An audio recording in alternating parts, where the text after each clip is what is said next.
Lahore house کو آگ لگانے والے پشاور کور کمانڈر ہاؤس افطاری کرنے پہنچ گئے۔ خان صاحب معاملات کو ٹھنڈا ہونے دیں۔ انصار عباسی کا کالم۔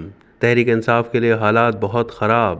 انصار عباسی اپنے کالم میں لکھتے ہیں کہ خیبر پختونخوا کے وزیر اعلیٰ علی امین گنڈاپور اور ان کی کابینہ کو پشاور کور کمانڈر ہاؤس میں اجلاس اور افطاری کی خبروں پر پی ٹی آئی کو کئی لوگوں کی طرف سے طعنوں کا سامنا ہے کہ لاہور کور کمانڈر ہاؤس کو آگ لگانے والے پشاور کور کمانڈر ہاؤس میں خاموشی سے اجلاس اور افطاری کے لیے پہنچ گئے۔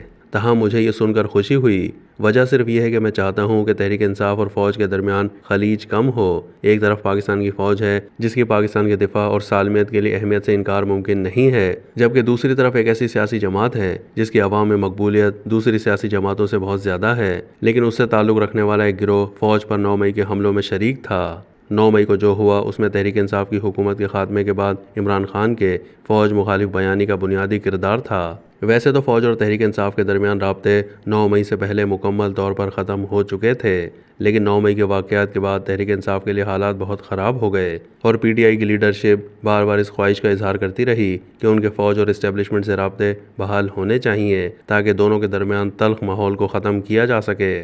بار بار عمران خان بھی یہ شکایت کرتے رہے کہ اسٹیبلشمنٹ ان سے بات ہی نہیں کر رہی۔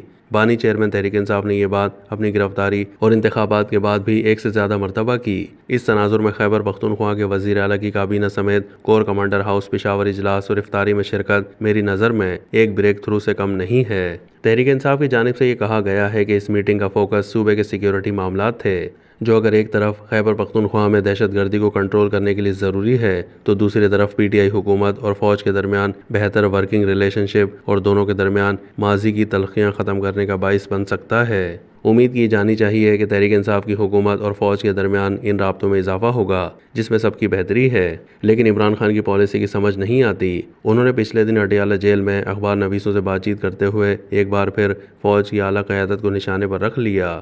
اب ایسے میں فوج اور تحریک انصاف کے درمیان جس خلیج میں کمی اور خاتمے کی میں بات کر رہا ہوں اور جو عمران خان اور تحریک انصاف خود بھی چاہتے ہیں، وہ کیسے ممکن ہے؟ خان صاحب کا ایک بڑا سیریس مسئلہ ہے۔ وہ نہ اپنے غصے پر قابو پا سکتے ہیں نہ اپنی زبان پر ان کو کوئی کنٹرول ہے۔ اسی غصے اور ایسی ہی باتوں نے ان کو اس حال میں پہنچا دیا ہے۔ جو باتیں انہوں نے گزشتہ روز کی اور جو اخبارات میں شائع بھی ہوئیں، انہیں پڑھ کر عمران خان کی اپنی ہی خواہش کہ ان کے اسٹیبلشمنٹ سے تعلقات بہتر ہونے چاہیے کیسے پوری ہو سکتی ہے؟ جو عمران خان خود چاہتے ہیں اس کے حصول کے لیے وہ خود سب سے بڑی رکاوٹ بن جاتے ہیں۔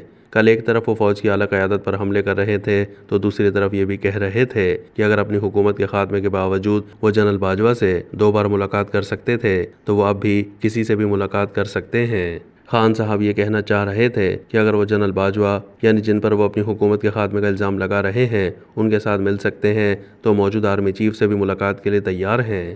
گویا ایک ہی گفتگو میں وہ موجودہ آرمی چیف سے ملاقات کی خواہش کا اظہار بھی کر رہے ہیں اور ان پر الزامات کی بوچھاڑ بھی کر رہے ہیں۔